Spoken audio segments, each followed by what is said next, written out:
Titration is one of the most important lab techniques in all of chemistry, and it helps you determine an unknown molarity of a solution. In titration, one solution is added to another solution until a chemical reaction between the components in the solutions has run to completion, so their mole ratios are equal. Solution 1 is called the titrant, and we say it's used to titrate solution 2.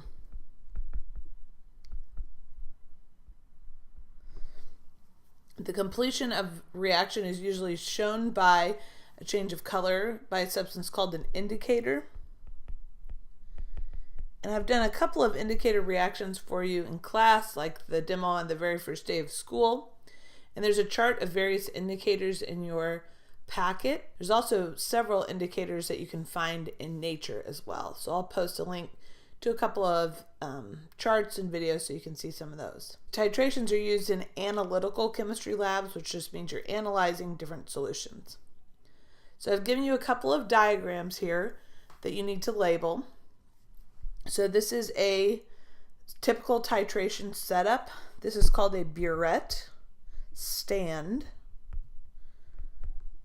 And you'll find more than one way of spelling burette. One of them is French. I think I don't speak French, but you'll see it with E-T-T-E at the end as well. There's a glass dispenser called a burette. They are quite expensive, so please be careful with them. This is an Erlenmeyer flask, which is what we typically use to catch our titration. You put the thing that you're trying to analyze down in there, so this is called the analyte. This is called a stopcock, which you open and close to get your solution to flow out of the burette. So the stopcock has two settings. It can be open or closed. If it is perpendicular, it is closed. If it's parallel, it is open. And the valve spins all the way around, so you can use it either way. You also put your indicator into the flask. So typically this is used with acids and bases. Usually we put the base in the burette and the acid in the flask, but you can do it the other way around as well. The equivalence point, or stoichiometric point,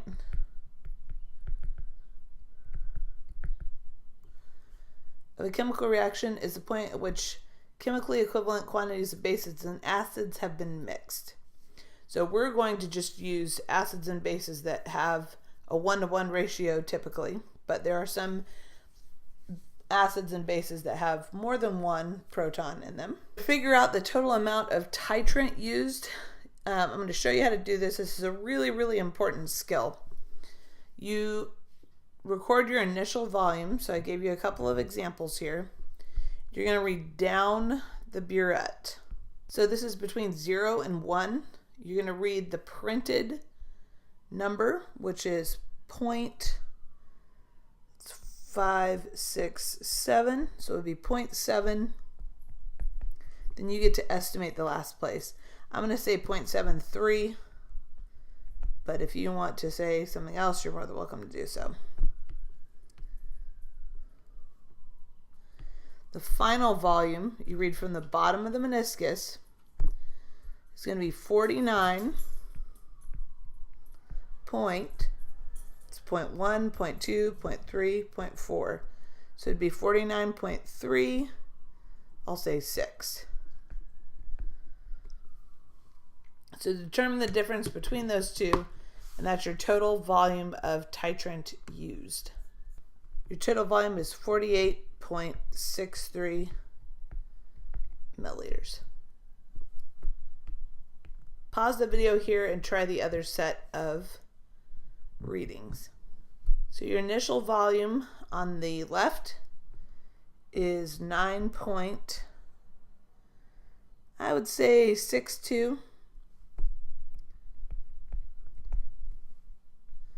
And your final volume is 24.15.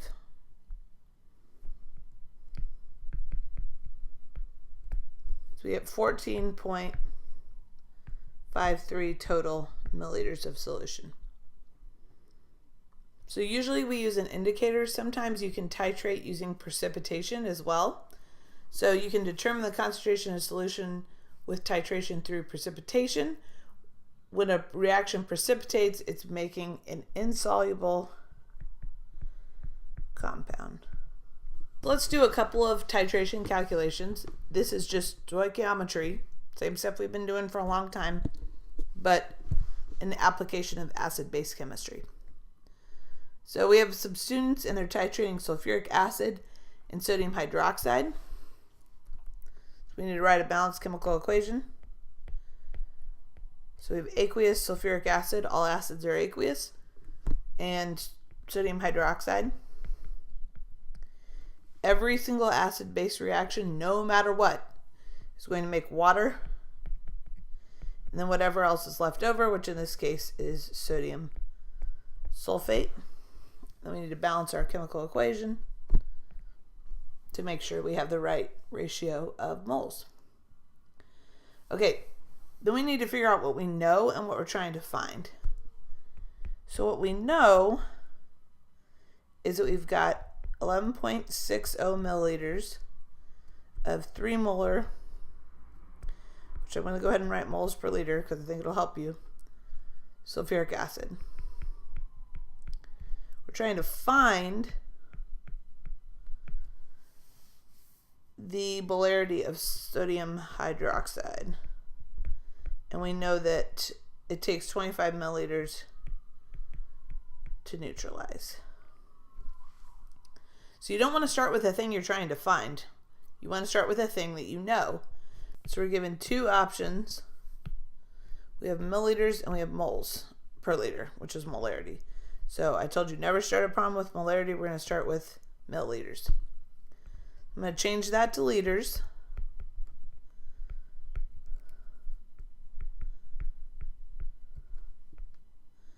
To get out of liters, we always use molarity.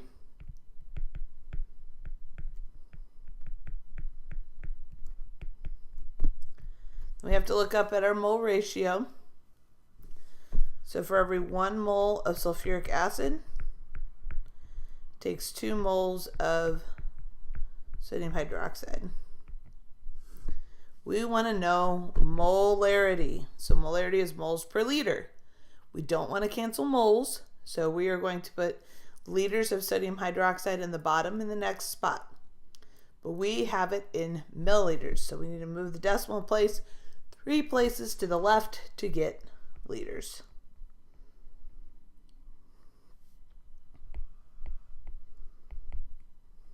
Plug this in your calculator to 4 significant figures, and I ended up with a 2.784 molar sodium hydroxide solution.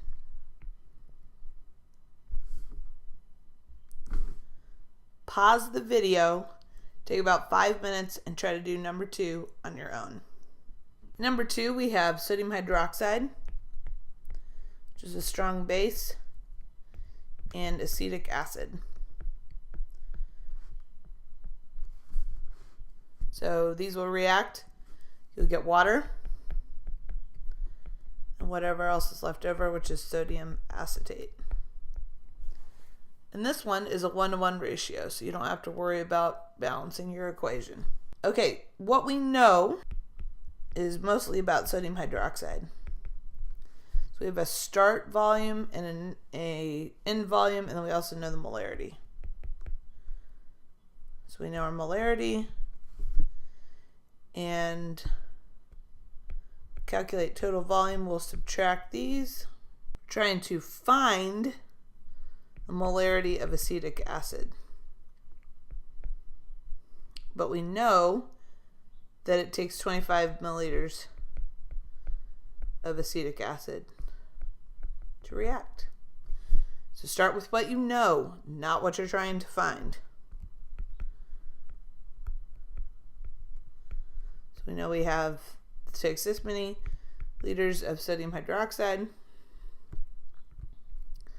We know our molarity of sodium hydroxide.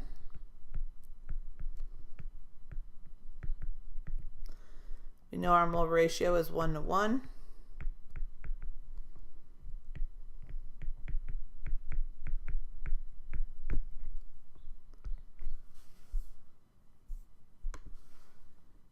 And we want to find our molarity. So again, in the bottom, we're going to put our liters. And I ended up with 246 figs, 0.2037 molar acetic acid. Okay, in your last example here, this is something that really happened to me. We were trying to make a solution of silver nitrate, and it got in regular water instead of deionized water. So here's what happened. There's sodium and chloride ions in water. This reacted and precipitated and produced solid silver chloride, which is a problem because once it's in there it won't come out, and sodium nitrate, which is aqueous. So I wasted 34 grams of sodium chloride, and we want to know how many chloride ions were in the deionized water that I thought was that. Well, it wasn't deionized, and I thought it was. So we're going to start with grams of silver nitrate.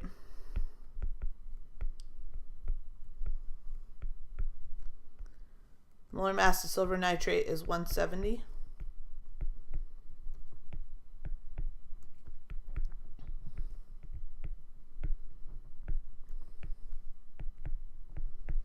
It's a 1 to 1 ratio.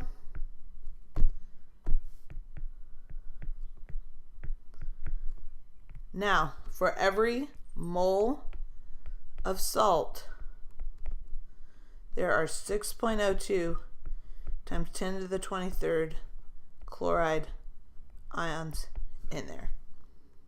So go ahead and calculate that in your calculator. Write down what you get to 3 significant figures. So I determined that there was 1.20 times 10 to the 23rd chloride ions in that water.